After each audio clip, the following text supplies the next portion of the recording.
வணக்கம், welcome to Swathi Tamil channel. இன்றைக்கி நம்ம சேனலில் ஆட்டுக்கால் ரசம் எப்படி செய்கிறதுன்னு பார்க்கலாம்.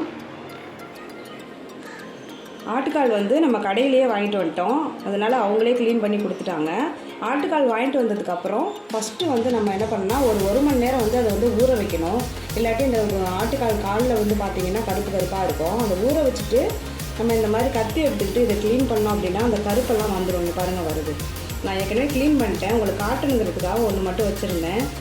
இந்த மாதிரி ஒரு 1 ஹவர் நீங்கள் வச்சுருந்தீங்க அப்படின்னா அந்த அழுக்கெல்லாம் அப்படியே வந்துடும். அதுக்கப்புறம் நம்ம கழுவிட்டு சேர்த்துக்கலாம். இப்போ ஃபஸ்ட்டு ஆட்டுக்காலை வேக வச்சுக்கலாம். நான் கழுவி நல்லா க்ளீன் பண்ணி எடுத்துட்டேன். குக்கரில் சேர்த்துக்கிறேன். இப்போ இது கூட 2 பெரிய வெங்காயம், 3 தக்காளி, 4 பச்சை மிளகாய் கீறிட்டு வச்சுருக்கேன். இதையும் சேர்த்துக்கிறேன். 1 ஸ்பூன் ஜீரகம் சோம்பு பவுட்ரு வச்சுருக்கேன். இதையும் சேர்த்துக்கிறேன்.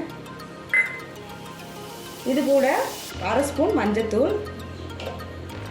தேவையான அளவு தண்ணி ஊற்றிட்டு நம்ம குக்கரில் ஒரு 7-8 விசில் விட்டு எடுத்துக்கலாம். இப்போ இது கூட கொஞ்சம் கருவேப்பிலையும் சேர்த்துக்கலாம். இப்போ வேக வச்சு எடுத்துப்போம். ஆட்டுக்கால் நல்லா வெந்துருச்சு. இப்போ திறந்து பார்க்கலாம்.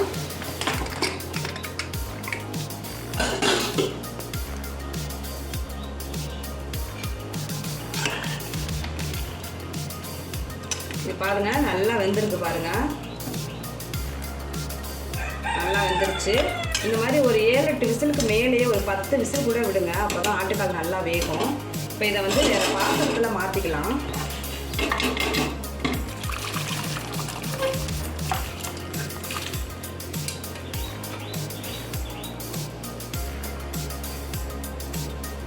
இப்போ வேறு பாத்திரத்தில் சேர்த்துக்கிட்டோம். இப்போ இது கூட ஒரு 3 ஸ்பூன் மிளகாய்த்தூள், குழம்பு மிளகாய்த்தூள் சேர்த்துக்கிறேன்.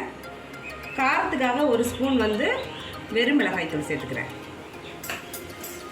இதை நல்லா கலந்து விட்டுடலாம். கலந்து விட்டுட்டு நல்லா கொதிக்க வச்சிடலாம்.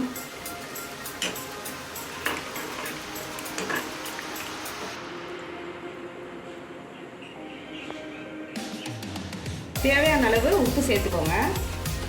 இப்போ நல்லா கொதி வரட்டும். இப்போ நல்லா கொதிக்குது. இப்போ நம்ம புளி தண்ணி சேர்த்துக்கலாம். லெமனை விட கொஞ்சம் பெரிய சைஸில் புளி எடுத்துருக்கேன். இதை கரைச்சிட்டு இந்த தண்ணியை சேர்த்துப்போம். புளி தண்ணியை சேர்த்துக்கலாம். ரசத்துக்கு தேவையான தண்ணி சேர்த்துக்கோங்க.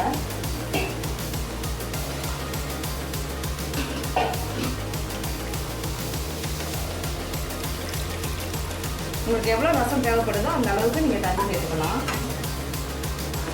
சேர்த்துட்டு நல்லா கலந்து விட்டுருவோம். இப்போ இது கூட ஒரு 8 பல்லு பூண்டு, 1 ஸ்பூன் மிளகு இடித்து வச்சுருக்கேன். இதையும் சேர்த்துக்கலாம். சேர்த்துக்கிட்டு ஒரு கொதி வரட்டும். நல்லா கொதிச்சிருச்சு. புளி தண்ணி ஊற்றிட்டு ரொம்ப கொதிக்க விடாதீங்க, ரசம் நல்லா இருக்காது. இப்போ ஸ்டவ் ஆஃப் பண்ணிட்டு நம்ம தாளிச்சிக்கலாம்.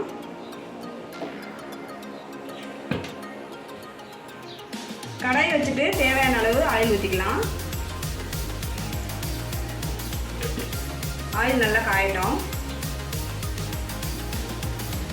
ஆயில் நல்லா காஞ்சிருச்சு.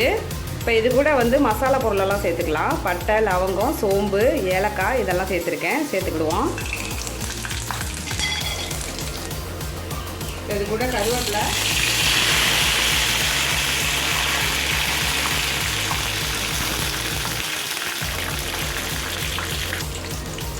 இப்போ தாளிச்சதை தேவையான அளவு கொத்தமல்லி சேர்த்துக்கிடுவோம். நம்மளோட சேனலில் மட்டன் கோயில் ரசம் வச்சுருக்கோம். பார்க்காதவங்க அந்த வீடியோவும் போய் பாருங்கள். அவ்வளோதாங்க, ரசம் ரெடி ஆயிடுச்சு. சுவையான ஆட்டுக்கால் ரசம் ரெடி ஆயிடுச்சுங்க. ரொம்ப எளிமையான முறையில் செஞ்சு காட்டியிருக்கேன். இதை நீங்களும் உங்கள் வீட்டில் ட்ரை பண்ணுங்கள். ட்ரை பண்ணிவிட்டு உங்களோட கமெண்ட் என்னன்னு சொல்லுங்கள்.